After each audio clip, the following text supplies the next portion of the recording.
A special thank you to each of our subscribers who make this channel possible. Here's today's story. In a bold and controversial move, President Donald Trump has ordered an increased presence of federal law enforcement officers in Washington, D.C., starting at midnight. This decision comes in the wake of a violent incident involving a former employee of the Department of Government Efficiency, Edward Corey Stein, who was attacked during an attempted carjacking. The White House has stated that this operation will last for at least 7 days, with the possibility of extension depending on the circumstances. White House Deputy Chief of Staff Stephen Miller has claimed that crime in D.C. is more violent than in some of the world's most dangerous locations, including Baghdad and parts of Ethiopia. Miller's alarming statements have fueled the narrative that Washington is in a state of crisis, prompting the federal government to intervene. In a post on Truth Social, Trump expressed gratitude to Corey Stein for his bravery and promised that D.C. would soon be a safe place. He emphasized that the crackdown would focus on tourist areas and other hotspots known for crime. The operation will involve various federal agencies, including the FBI, ICE, and the Secret Service, alongside the D.C. National Guard.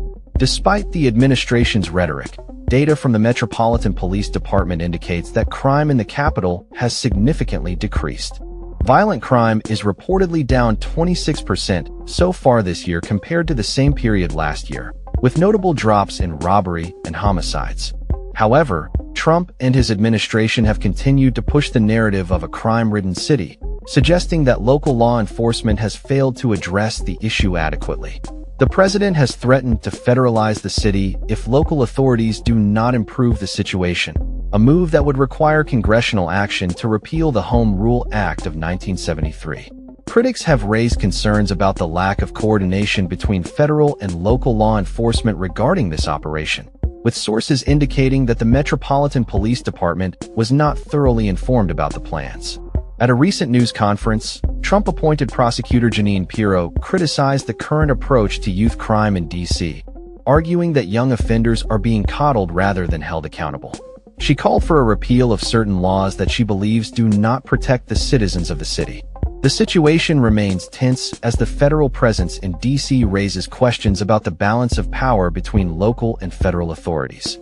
As the operation unfolds, many will be watching closely to see if this increased enforcement leads to tangible improvements in public safety or if it exacerbates tensions in the community. With the eyes of the nation on Washington, the implications of this federal crackdown extend beyond the city itself, touching on broader themes of governance, crime, and the role of federal oversight in local matters.